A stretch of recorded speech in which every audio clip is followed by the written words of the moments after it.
몸보다 마음이 먼저 길을 떠나는 떠돌이 같은 운명을 우리는 흔히 역마살이라는 표현을 쓰는데요. 지금의 시선으로 본다면 여행 좋아하고 이건 저도 해당되고요. 자주 거처를 옮기려 하거나 또 어딘가 새로운 곳을 안 가면 답답해하는 이건 저도 그렇네요. 뭐 이런 기질 아닐까요? 이 소설에는 등장인물들이 거의 역마살 같은 떠돌이 운명을 갖고 있습니다. 1948년에 발표된 김동리 작가의 역마를 오늘은 소개해 드릴 텐데요. 해방 직후의 한국 사회의 분위기로 떠도는 운명보다 더 서글픈 진실 앞에서 이루어질 수 없는 사랑을 이야기하고 있습니다. 섬진강 물길 따라 사람들이 모이고 흩어지던 화개장터의 한 장면 속으로 그들을 만나러 떠나 보시겠습니다.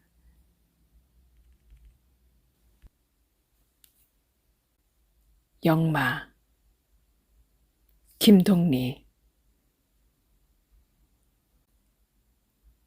화개장터의 냇물은 길과 함께 세 갈래로나 있었다.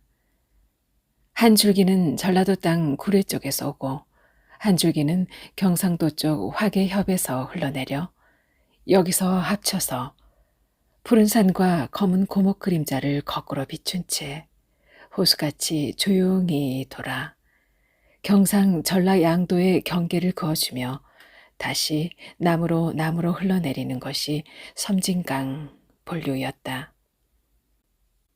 하동 구례 쌍계사의 세 갈래 길목이라 오고 가는 나그네로 하여 화개장터엔 장날이 아니라도 언제나 흥성거리는 날이 많았다.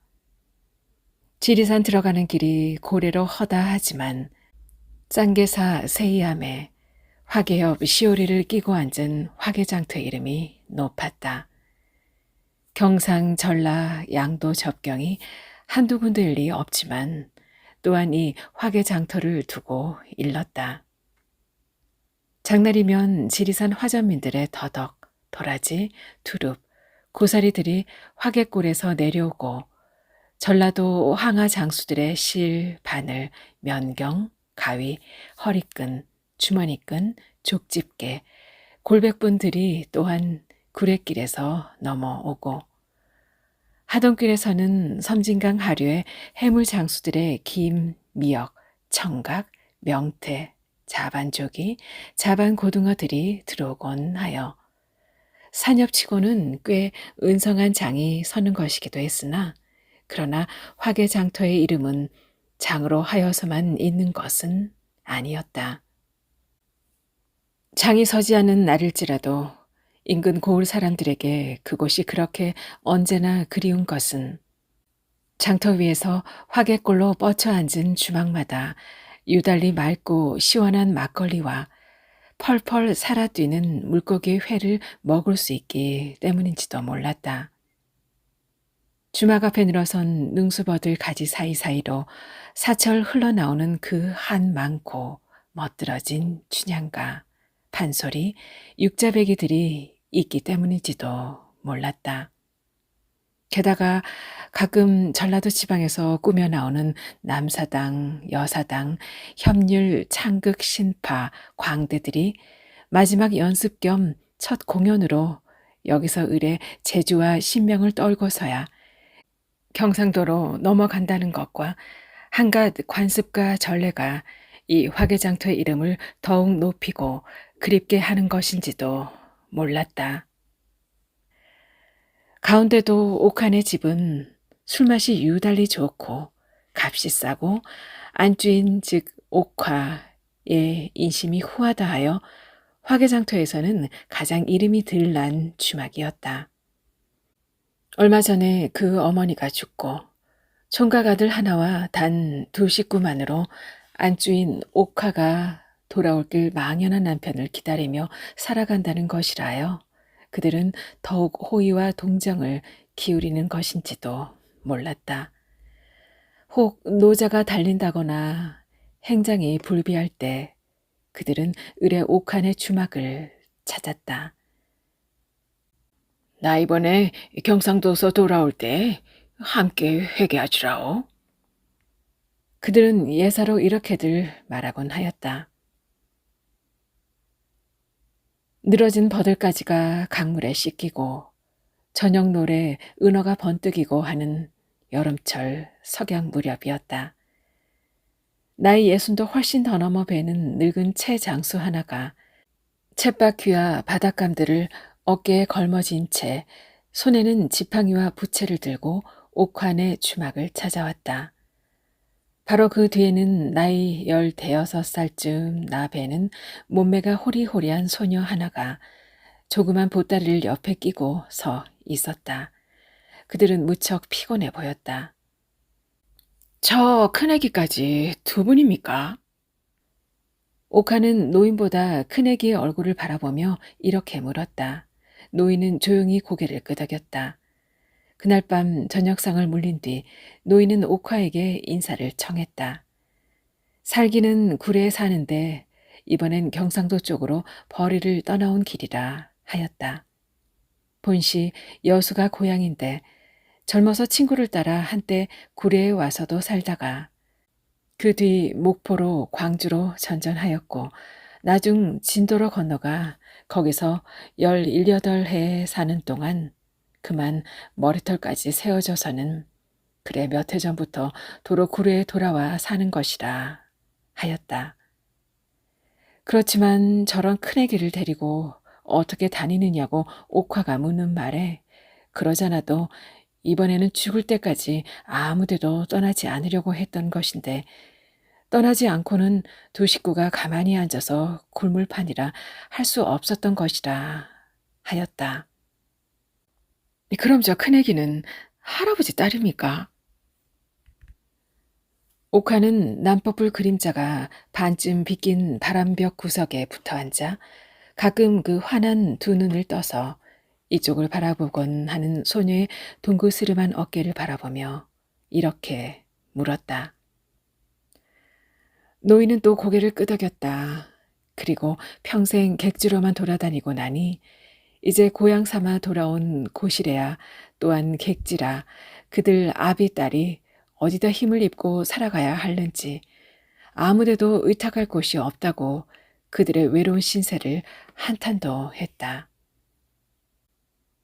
나도 젊었을 때는 노는 것을 좋아했지라오. 동무들과 광대도 꾸며갖고 댕겨봤는디 이 젊어서 한번 바람 들어 놓은 게 평생 못 잡기 마련이란 게 그것이 24살 때 정천인께 꼭 36해 전일 것이오. 바로 이 장터에서도 하룻밤 논 일이 있었지라오. 노인은 조용히 추억의 실마리를 더듬는 듯 방안을 두리번거리며 살펴보곤 하는 것이었다. 어휴, 참 오래전일세.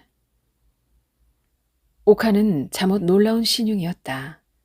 이튿날은 비가 왔다. 화개장날만 책전을 펴는 성기는 내일 장볼 준비도 할 겸 하루를 앞두고 절에서 마을로 내려오고 있었다. 쌍계사에서 화개장터까지는 시오리가 좋은 길이라 해도 굽이굽이 벌어진 물과 돌과 산엽의 장려한 풍경이 언제 보나 그에게 길멀미를 내지 않게 하였다.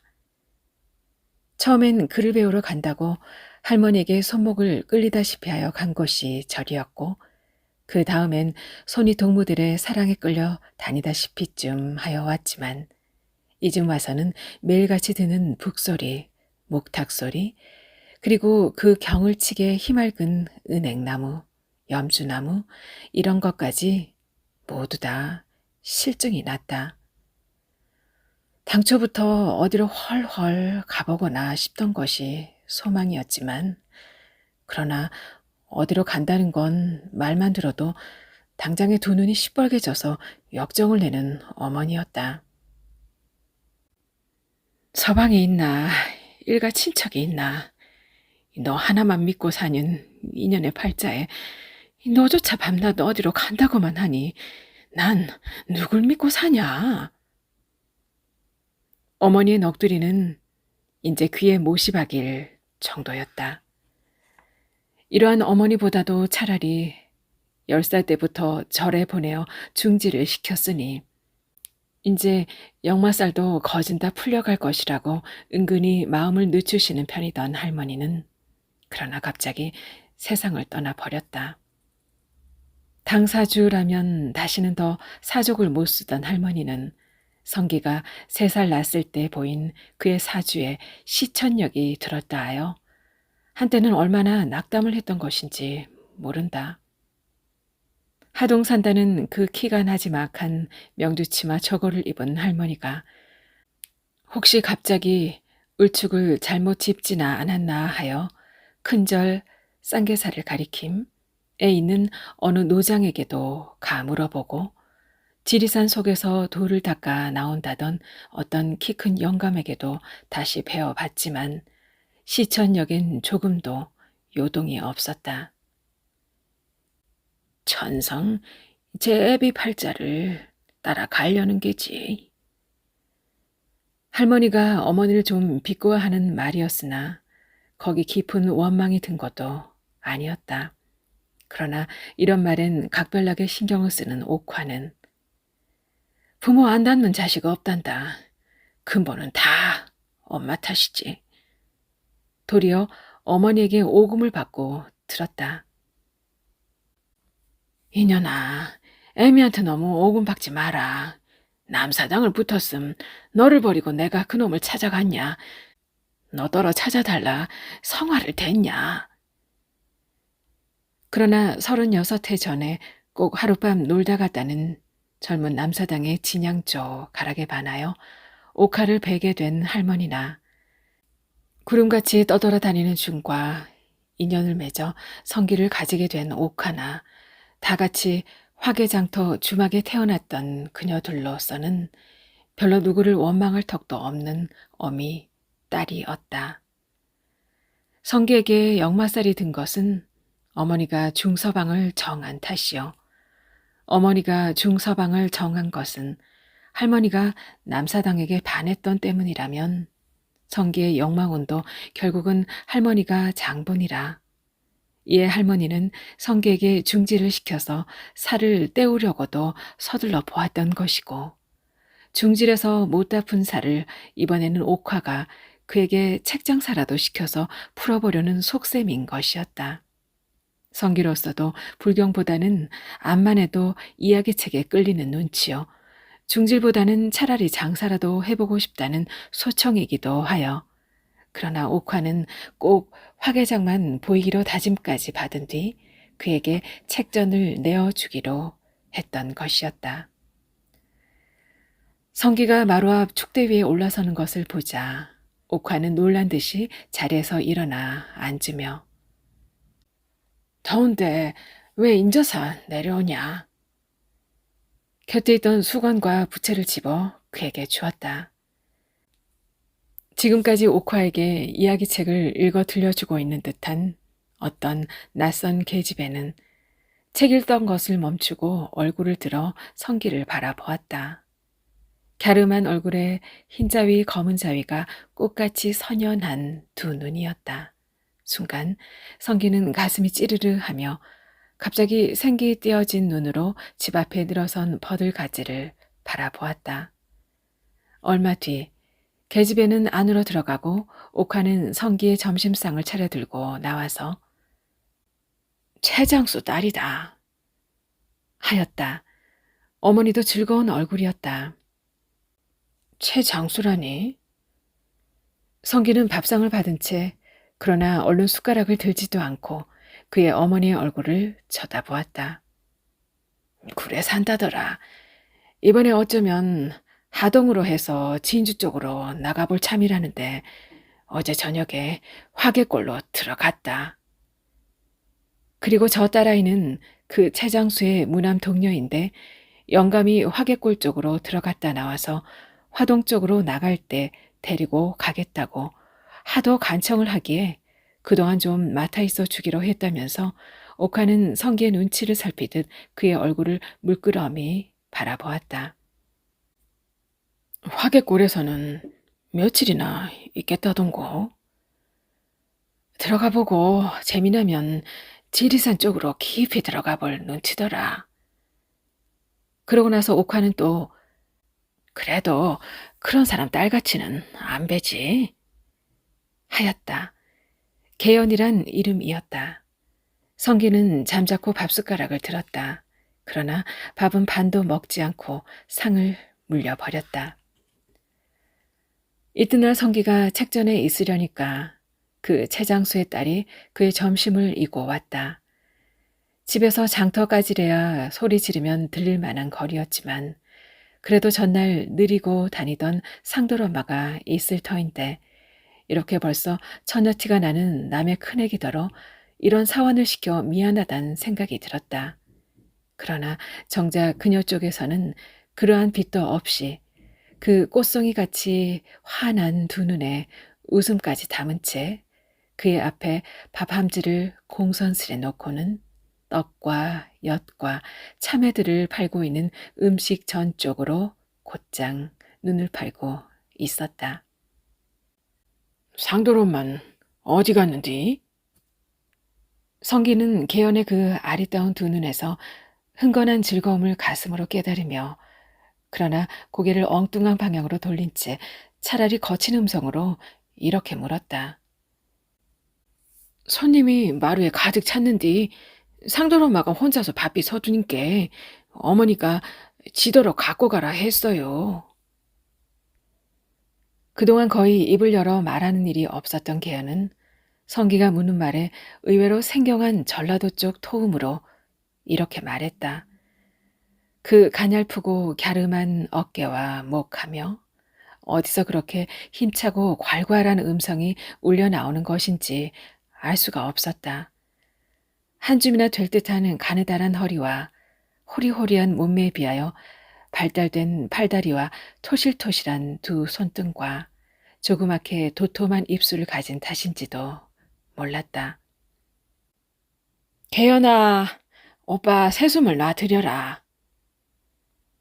이튿날 아침에도 옥화는 상돌 엄마를 부엌에 둔 채 역시 개연에게 성기의 시중을 들게 하였다. 새수물을 놓는 일뿐 아니라 숭늉 그릇을 들고 다니는 것이나 밥상을 차려오는 것이나 수건을 찾아주는 것이나 성기에 따른 시중은 모조리 개연으로 하여금 들게 하였다. 그리고는 아이가 마음이 컴컴치 않고 인정이 있고 얄미운 데가 없어. 옥화는 자랑삼아 이런 말도 하였다. 제 아버지는 웬일인지 반억제 비슷하게 거저 곧장 나만 믿겠다고 아주 양딸처럼 나한테다 맡기고 싶은 눈치더라만. 옥화는 잠깐 말을 끊어서 성기의 낯빛을 살피고 나서 다시 그래, 너한테도 말을 들어봐야겠고 해서 거저 대강 들을 만하고 있었잖냐.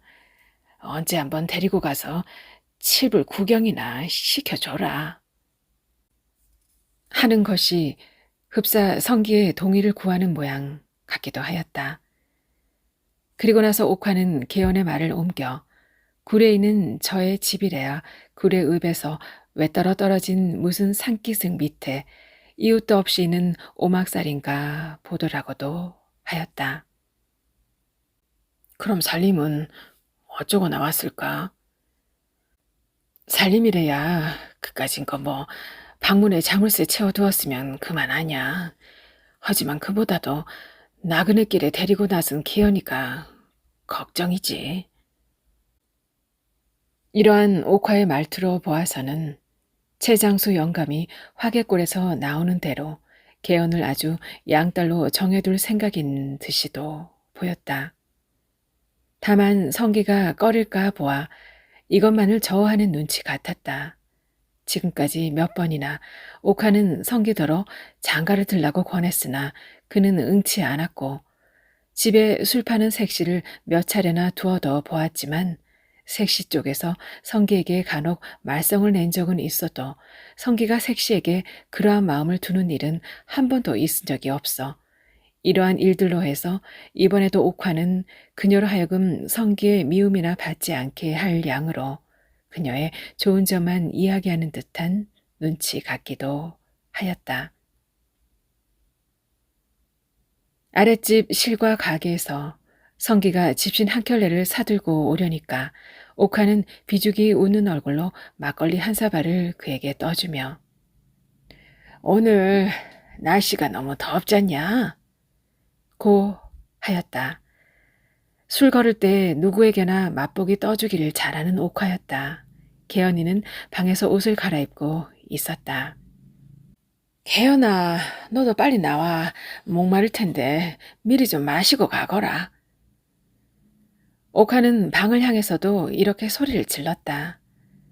학나 적삼에 가는 삼배 치마를 갈아입고 나오는 개연은 그 선연한 두 눈의 흰 자위 검은 자위로 인하여 물에 어린 한 송이 연꽃이 떠오는 듯하였다.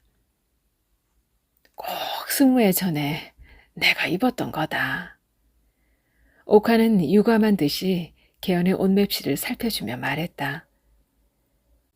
어제 꺼내서 품을 좀 줄여놨더니만 정성스레 맞는 거나. 보기보단 품을 여간 많이 입잡는다. 얜, 자, 얼른 마셔라. 오빠 있음 무슨 내외할 사이냐? 그러자 개연은 웃는 얼굴로 술잔을 받아들고 방으로 들어가 마시고 나오는 모양이었다. 성기는 먼저 수양버드 나무 밑에 와서 새 신발에 물을 축이었다. 개연이도 곧 뒤를 따라 나섰다. 어저께 성기가 7불암까지 죗값 수금 관계로 좀 다녀올 일이 있다고 했더니 옥화가 그러면 개연이도 며칠 전부터 산나물을 캐러 간다고 벼르는 중이고 또 7불암 구경은 어차피 한번 시켜줘야 할 게고 하니 이왕이면 좀 데리고 가잖겠느냐고 하였다. 성기는 가슴도 좀 뛰고 그래서 나무를 내가 어떻게 아느냐고 싫다고 했더니 너더러 누가 나물까지 캐라느냐고 앞에서 길만 끌어주면 되잖느냐고 우기어 기승한 어머니에게 성기는 더 항변을 못하고 말았던 것이다. 성기는 처음부터 큰 길을 버리고 사람이 잘 다니지 않은 숲을 속 산길을 돌아가기로 하였다. 원체가 지리산 밑이요. 또 나무길도 본디부터 똑똑히 나 있지 않은 곳이라. 어려서부터 자라난 고장이라곤 하지만 울울한 숲풀 속에서 성기는 몇 번이나 길을 잃은 채 헤매곤 하였다. 쳐다보면 위로는 하늘을 찌를 듯한 높은 산봉우리여 내려다보면 발 아래는 바다같이 뿌연 숲을 뿐 그 위에 흰 햇살만 물줄기처럼 내리 퍼붓고 있었다. 머루 달에 으름은 이제 겨우 파랗게 메아리져 있고 가지마다 새빨간 복분자, 오디는 오히려 철이 겨운 듯 한머리 까맣게 먹물이 돌았다.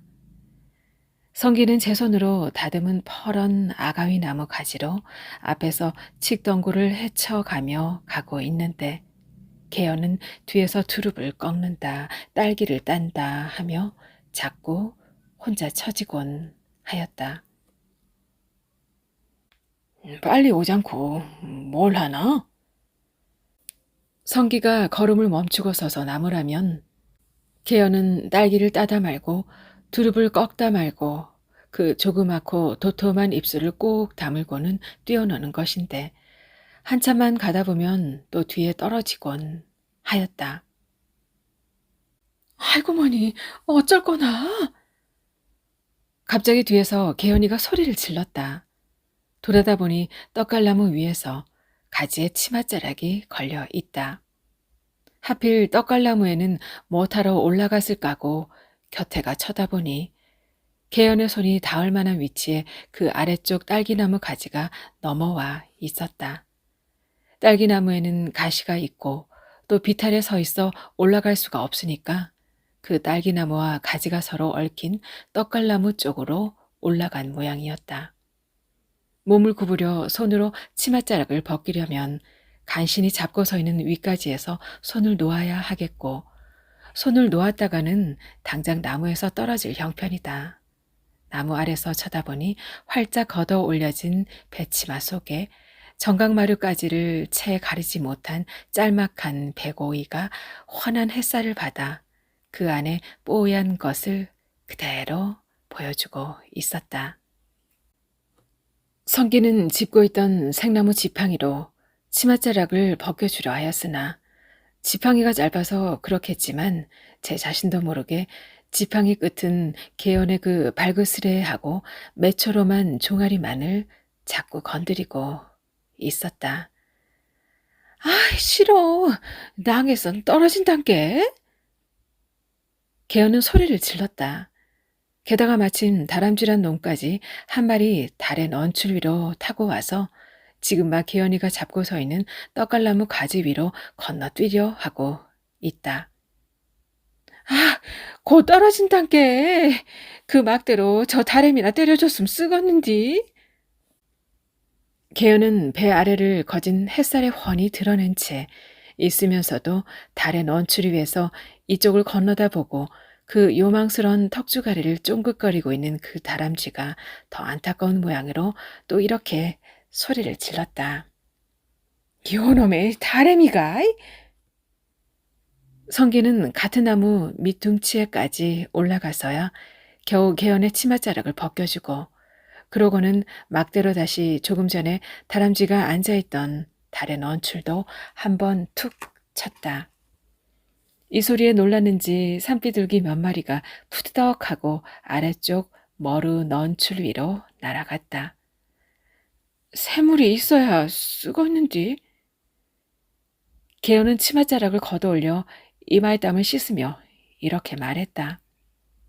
모롱이를 돌아 새로운 산줄기를 탈 때마다 연방 더 우악스런 맷불이여 어두운 수풀을 지나 환하게 열린 하늘을 내다볼 때마다 바다같이 질펀한 골짜기에 차 있느니 머루 달에 넌출이여 딸기 치게 햇 덩굴이다. 산속으로 들어갈수록 여기저기서 난장판으로 뻐꾸기들은 울고 이따금씩 낄낄거리고 고를 건너 날아가는 꽝 울음소리마저 야지의 가을벌레 소리를 듣는 듯 신산을 더했다. 해는 거진 하늘 한가운데를 돌아 바야흐로 머리에 불을 끼얹고 어두운 숲 그늘 속에는 해삼 같은 시꺼먼 달팽이들이 허연 지물을 토한 채 땅에 붙어 늘어졌다. 햇살이 따갑고 땀이 흐르고 목이 마를수록 성기들은 자꾸 넌출 속으로만 들짐승들처럼 파묻히었다. 나무 딸기, 덤불 딸기, 산복숭아, 아가위, 오디, 손에 닿는 대로 따서 연방 입에 가져가지만 입에 넣으면 눈 녹듯 녹아질 뿐 떨쩍지근한 침을 삼키면 그만이었다. 간혹 이에 걸린다는 것이 아직 익지 않은 산복숭아, 아가위 따위인데 딸기 녹은 침물로는 그 쓰고 떫은 것마저 사양없이 씹어 넘겨졌다. 처음엔 입술이 먼저 거먹게 열매물이 들었고 나중엔 온볼에까지 묻어졌다. 먹을수록 목이 마른 딸기를 개어는 그 새파란 산복숭아 석건. 둥그런 칡잎으로 하나 가득 따서 성기에게 주었다. 성기는 두 손바닥 위에다 그것을 받아서는 고개를 숙으려 물을 먹듯 입을 대어 먹었다. 먹고 난 칡잎은 아무렇게나 넌출 위로 던져버린 채 칡 넌출이 담뿍 감겨있는 달의 넝굴 위에 비스듬히 등을 대고 누웠다. 개어는 두 번째 또 칡잎의 것을 성기에게 주었다. 성기는 성가신 듯이 그냥 비스듬히 누운 채 그것을 그대로 입에 들이부어 한 입 가득 물고는 나머지를 그냥 넌출 위로 던졌다. 그리고 그는 곧 코를 골기 시작하였다. 세 번째 칡잎에다 딸기알 머루알을 골라놓은 개어는 그러나 성기가 어느덧 잠이 들어 있음을 보자 아까 성기가 하듯하여 이번엔 제가 먹어치웠다. 참 잘도 잔단께. 개연은 혼잣말로 중얼거리며 자기도 달의 넝굴에 등을 대고 비스듬히 드러누워 보았으나 곧 재채기가 났다. 목이 몹시 말랐다. 배도 고팠다. 갑자기 뻐꾸기 소리가 무서워졌다. 덩굴 속에는 새물이 없는가?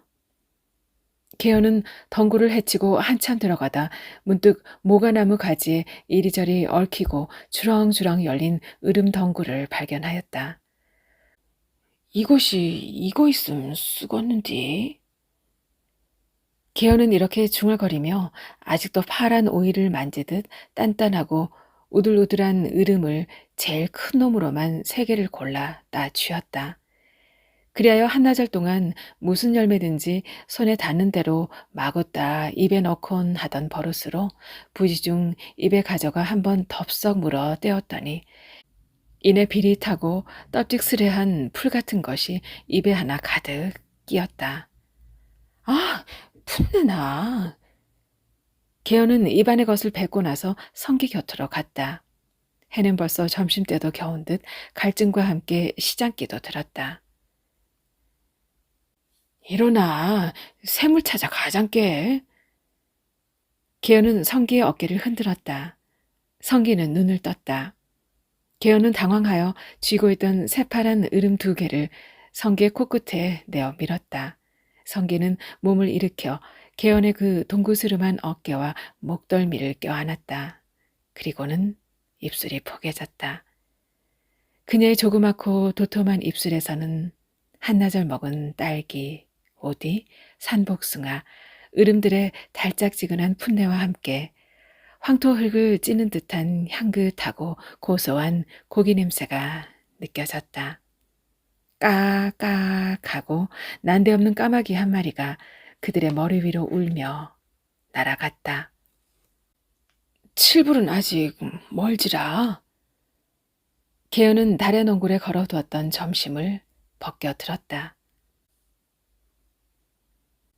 화개골로 들어간 최장수 영감은 보름이 넘도록 돌아오지 않았다. 떠날 때 한 말도 잊고 하니 지리산 속으로 아주 들어간 모양이라고 옥화와 개연은 생각하고 있었다. 산중에서 아주 여름을 내시는갑네. 옥화는 가끔 이런 말도 하였다. 그리고 그들은 끈기 있게 이야기책을 들고 앉곤 하였다. 개연의 약간 구성진 전라도 지방 토음은 날이 갈수록 점점 더 맑고 처량한 노랫조를 띄어왔다. 그동안 옥화와 개연 사이에 생긴 새로운 사실이 있다면 옥화가 개연의 왼쪽 귓바퀴 위에 있는 조그만 사마귀 한 개를 발견한 것쯤이었다. 어느 날 아침 그녀의 머리를 빗어 따아주고 있던 옥화는 갑자기 정신 잃은 사람처럼 찬빛 쥔 손을 부들부들 떨고 있었다. 어머니, 왜 그리요? 개연이 놀라 물었으나 옥화는 그녀의 2눈만 멀거니 바라보고 있을 따름 말이 없었다. 어머니, 왜 그러시오? 개연이 또 한 번 물었을 때 옥화는 겨우 정신이 돌아오는 듯 긴 한숨을 내쉬며 아무것도 아니다 하고 다시 빗질을 시작하는 것이었다. 개연은 속으로 이상한 생각이 들었으나 아무것도 아니라는 옥화에게 다시 더 케어물을 도리도 없었다. 이튿날 옥화는 악양에 볼 일이 좀 있어 다녀오겠노라면서 아침 일찍이 머리를 빗고 떠났다. 성기는 큰 방에서 낮잠을 자고 있었다. 소나기가 왔다. 개연이 밖에서 빨래를 걷어안고 들어오면서 어쩔 거나 어머니 비만 나시겠는디 하였다. 그의 치맛자락은 바깥에 선선한 비바람을 묻혀다 성기의 자는 낯을 스쳐 주었다. 성기는 눈을 뜨는 길로 손을 뻗쳐 그녀의 치맛자락을 거머 잡았다. 그녀는 빨래를 아는 채 고개를 획 돌이켜 성기의 얼굴을 가만히 바라보았다. 그녀의 2볼에 바야흐로 조그만 보조개가 배려할 때 밖에서 인기척이 났다. 어머니, 옷 다 젖었는디. 또 한 번 이렇게 말하며 개어는 마루로 나갔다. 성기는 어느덧 또 코를 골기 시작하였다. 성기가 다시 잠에 깨었을 때는 손님들이 마루에서 막걸리를 마시고 있었다. 개어는 그들의 치닥거리를 해주고 있는 모양으로 부엌에서 명태랑 풋고추밖엔 안주가 없는디? 하는 소리가 났다. 나중 손님들이 돌아간 뒤 성기는 그녀더러 어머니 없을 땐 손님 받지 말라고. 약간 볼멘 소리로 이런 말을 하였다. 하지만 오늘의 넘김 이 술은 씌어줄 것인지 그냥 두면 어머니 오셔서 화내시지 않을 것이오. 개어는 성기에게 타이르듯이 이렇게 말했다. 조금 뒤 그녀는 웃는 낯으로 성기 곁에 다가서며 오빠, 날 명경 하나만 사주시오. 동그란 놈이 꼭 한 개만 있었으면 쓰겄는디. 하였다. 이튿날이 마침 장날이라 성기는 점심을 가지고 온 그녀에게 미리 사두었던 조그만 면경 하나와 찰떡을 꺼내 주었다. 아이고 뭐니. 명경과 찰떡을 보자 개어는 놀란 듯이 소리를 질렀다. 그녀는 그 꽃 같은 두 눈에 웃음을 담뿍 담은 채 몇 번이나 명경을 들여다보곤 하더니 그것을 품속에 넣고는 성기가 점심을 먹고 있는 곁에 돌아앉아 어느덧 짝짝 소리까지 내며 찰떡을 먹고 있었다. 성기는 남이 보지 않게 전 앞에 사람 그림자가 얼씬할 때마다 자기의 몸을 이리저리 움직여서 그것을 가리어 주었다. 따는 떡뿐 아니라 참외고 복숭아고 여시고 유과고 일체 군 것을 유달리 좋아하는 그녀의 성미인 듯하였다. 집 앞으로 혹 참외 장수나 엿장수가 지나가는 것을 보면 개어는 골무를 깁거나 바늘 결애를 붙이다 말고 뛰어 일어나 그것들이 시야에서 사라질 때까지 멀거니 바라보며 섰곤 하였다. 한 번은 성기가 절에서 내려오려니까 어머니는 어디 가는지 눈에 띄지 않고 그녀만이 마루 끝에 걸터 앉은 채 이웃 주막에 놈팡이 하나와 더불어 함께 참외를 먹고 있었다. 성기를 보자 좀 무안스러운 듯이 얼굴을 약간 붉히며 곧 일어나 반가운 표정을 지어 보였다. 아, 오빠. 그러나 성기는 그러한 그녀를 거들떠도 보지 않고 그대로 자기 방으로만 들어가 버렸다. 개어는 먹던 참외도 마루 끝에 놓은 채 두 눈이 휘둥그레져서 성기의 뒤를 따라왔다. 오빠, 왜? 음, 왜 그려? 그러나 성기는 아무런 대꾸도 없었다. 그녀가 두 팔을 성기의 어깨 위에 얹어 그의 목을 껴안으려 했을 때 성기는 맹렬히 몸을 뒤틀어 그녀의 팔을 뿌리치고는 돌연히 미친 것처럼 뛰어들어 따귀를 때리기 시작하였다. 처음 그녀는 오빠! 오빠! 하고 찡그린 얼굴로 성기를 쳐다보며 두 손을 내어 밀어 그의 매질을 막으려 하였으나 두 차례, 세 차례 철썩철썩하고 그의 손이 그녀의 얼굴에 와 닿자 방구석에가 얼굴을 쿡 처박은 채 얼마든지 그의 매질에 몸을 맡기듯이 하고 있었다. 이튿날 장에 점심을 가지고 온 개연은 그 작고 도톰한 입술을 꼭 다문 채 말이 없었으나 그의 꽃같이 선연한 두 눈엔 어저께 일의 깊은 적이도 원한도 품어있지 않은 듯하였다. 그날 밤 그녀가 혼자 강가에 나와 있는 것을 보고 성기는 그녀의 뒤를 쫓아나갔다. 하늘엔 별이 파랗게 빛나고 있었으나 나무 그늘은 강가를 칠야같이 뒤덮고 있었다. 오빠. 개연은 성기가 바로 그녀의 곁에까지 왔을 때 일어나 성기의 턱 앞으로 바싹 다가들어서며 낮은 목소리로 이렇게 불렀다. 오빠, 요즘은 어쩌자고 만날 절에만 놓이는 것이오. 그 몹시도 굴곡이 강렬한 전라도 지방 도음이 이렇게 속삭이었다. 그즈음 성기는 장을 보러 오는 날 이외에는 절에서 일절 내려오지를 않았다. 옥화가 악양 명도에게 갔다 소나기에 젖어 돌아온 뒤부터는 어쩐지 그와 그녀의 사이를 전과 달리 경계하는 듯한 눈치라 본래 심장이 약하고 남의 미움받기를 유달리 싫어하는 그는 그러한 어머니에 대한 노여움도 있고 하여 기어코 절에서 배겨내려 했던 것이다. 이날 밤만 해도 개연의 물음에 성기가 무어라고 대답도 채 하기 전에 개연아! 개연아! 하는 옥화의 목소리가 또 어느덧 들려오고 있었다. 성기는 콧잔등을 찌푸리며 말을 하려다 말고 입을 다물어 버렸다. 아이, 어머니도 어쩌면 저다지 야속할까?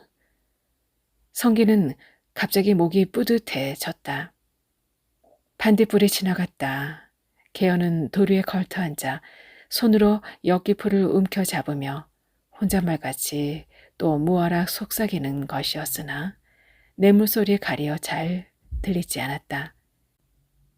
이튿날 아침 일찍이 성기가 방 안으로 부엌으로 누구를 찾으려는 듯 기웃기웃하다가 좀 실망한 듯한 낯으로 절로 올라가고 말았을 때 그녀는 역시 이 엿기풀이 있는 냇물가에서 걸레를 빨고 있었던 것이다. 사흘 뒤에 성기가 다시 절에서 내려오니까 최장수 영감은 마루 위에서 막걸리를 마시고 있고 개연은 고개를 떨어들인 채 마루 끝에 걸터앉아 있었다. 머리를 감아 빗고 새옷이래야 전날에 그 향나 적삼을 다시 빨아다린 것을 갈아입고 조그만 보따리 하나를 곁에 두고 슬픔에 잠겨있던 개연은 성기를 보자 그 꽃같이 선연한 두 눈에 갑자기 기쁨을 띠며 허리를 일으켰다. 그러나 바로 그 다음 순간 그 노기를 띈 듯한 도톰한 입술은 분명히 그들 사이에 일어난 어떤 절박하고 불행한 사실을 전하고 있었다. 막걸리 사발을 들어 영감에게 권하고 있던 옥화는 성기를 보자 개연이가 시방 떠난단다. 대번에 이렇게 말했다. 옥화의 말을 들으면 영감은 그날 성기가 절로 올라가던 날 저녁 때에 돌아왔었더라는 것이었다. 그 이튿날이니까 즉 어저께 영감은 그녀를 데리고 떠나려고 하는 것을 하루도 쉬어가라고 만류를 해서 그래 오늘 아침엔 일찍이 떠난다고 이렇게 막 행장을 차려서 나서는 길이라 하였다.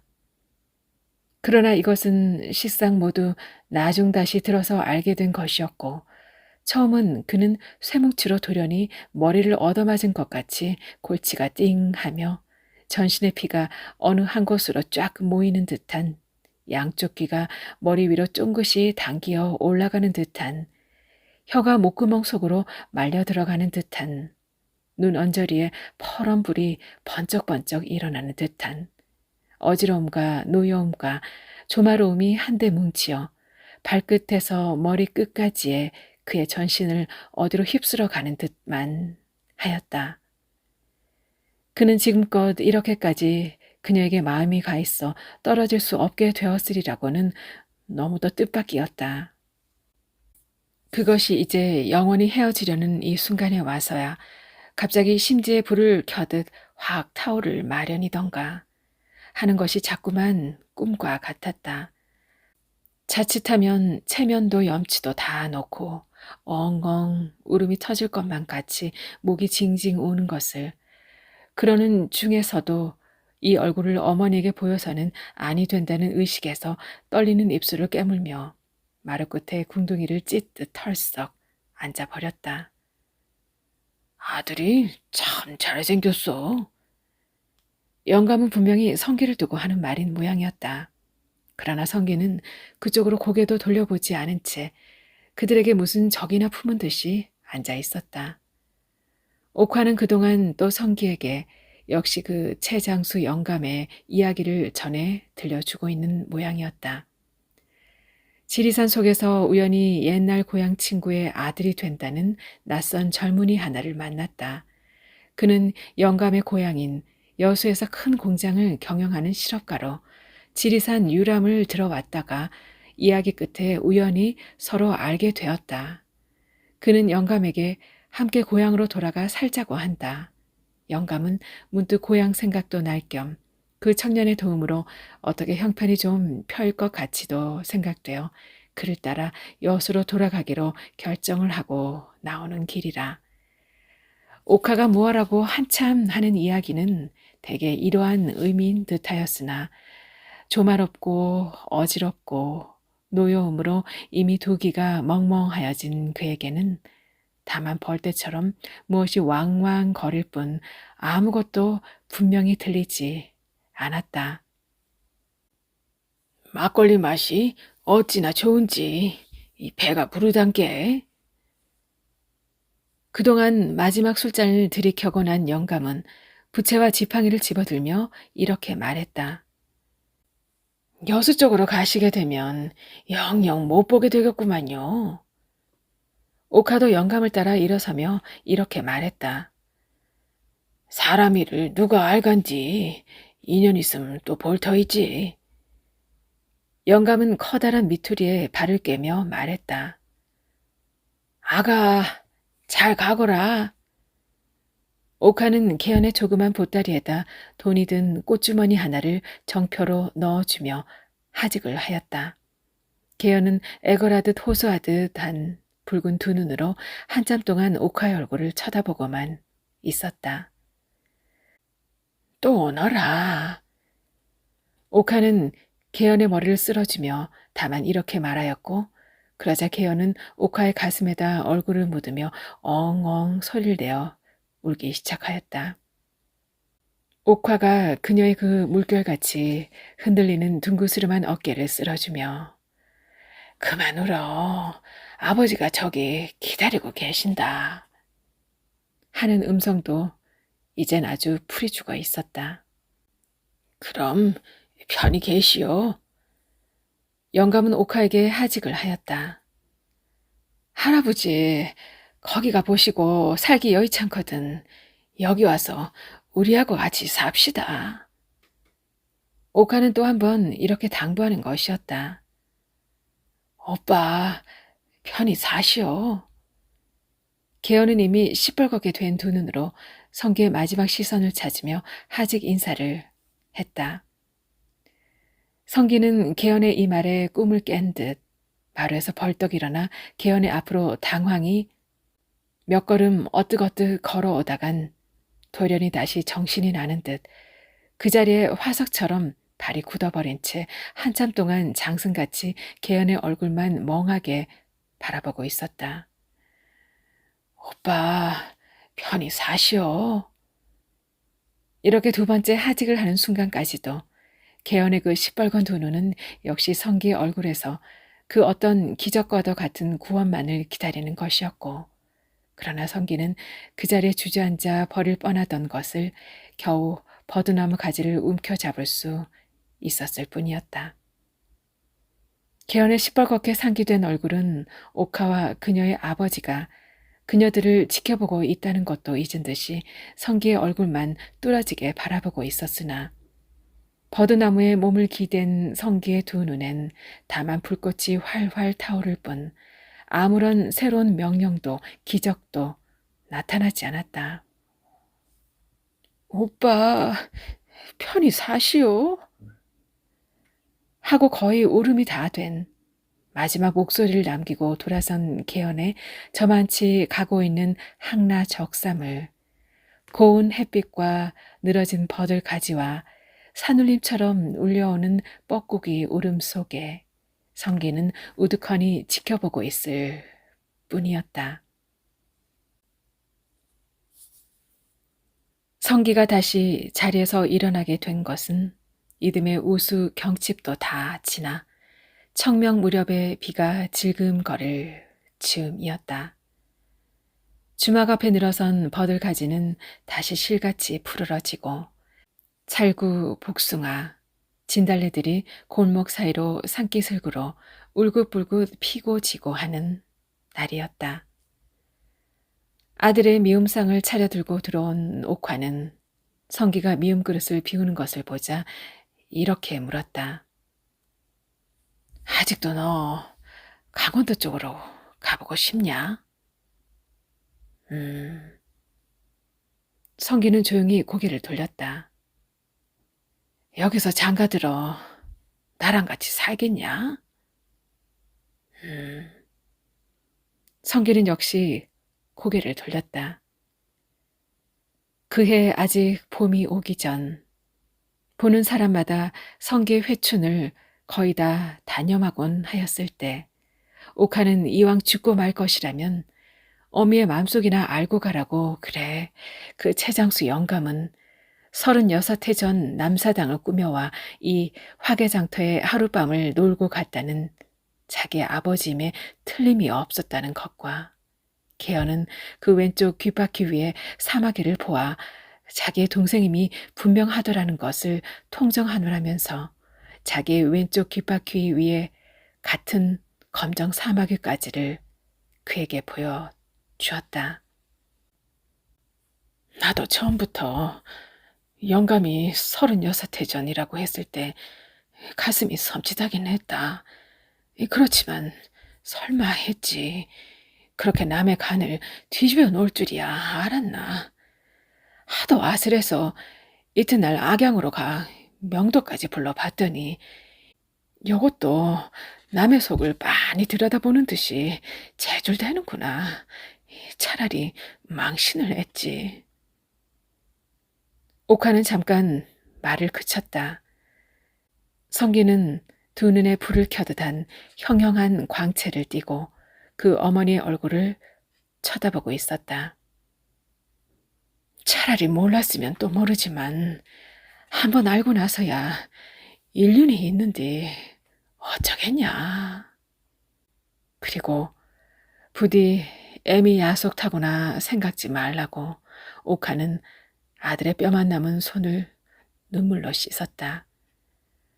옥화의 이 마지막 하직같이 하는 통정 이야기에 의외로도 성기는 도로 힘을 얻은 모양이었다. 그 불타는 듯한 형형한 두 눈으로 천장을 한참 바라보고 있던 성기는 무슨 새로운 결심이나 하듯 입술을 지그시 깨물고 있었다. 아버지를 찾아 강원도 쪽으로 가볼 생각도 없다. 집에서 장가들어 살림을 할 생각도 없다 하는 아들에게. 그러나 옥화는 이제 전과 같이 고지식한 미련을 두는 것도 아니었다. 그럼 어쩔라냐? 너 절대로 해라. 성기는 아무런 말도 없이 도로 자리에 드러누워 버렸다. 그러고 나서 한 달포나 넘어 지난 뒤였다. 성기가 좋아하는 여러 가지 산나물이 화개골에서 연달아 자꾸 내려오는 이른 여름의 어느 장날 아침이었다. 두루회에 막걸리 한 사발을 쭉 들이켜고 난 성기는 옥화에게 어머니, 나 옆판 하나만 맞춰줘 하였다. 옥화는 갑자기 무엇으로 머리를 얻어맞은 듯이 성기의 얼굴을 멍하니 바라보고 있었다. 그런지도 다시 한 보름이나 지나 뻐꾸기는 또다시 산울림처럼 건드려지게 울고 늘어진 버들가지엔 햇빛이 젖어 흐르는 아침이었다. 새벽녘에 잠깐 가는 비가 지나가고 날은 다시 유달리 맑게 갠 화개장터 삼거리길 위에서 성기는 그 어머니와 하직을 하고 있었다. 갈아입은 옥양목 고이 적삼에 명주수건까지 머리에 질끈 동여매고 난 성기는 새로 맞춘 새하얀 나무 옆판을 질빵해서 느직하게 엉덩이 즈음에다 걸었다.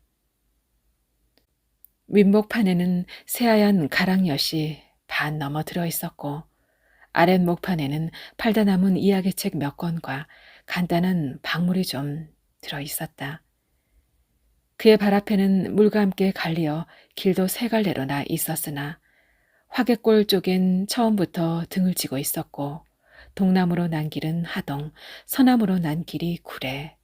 작년 이맘때도 지나 그녀가 울음 섞인 하직을 남기고 최장수 영감과 함께 넘어간 산모롱이 고갯길은 퍼부는 햇빛 속에 지금도 환히 장터 위를 굽이 돌아 구례 쪽을 향했으나 성기는 한참 뒤 몸을 돌렸다.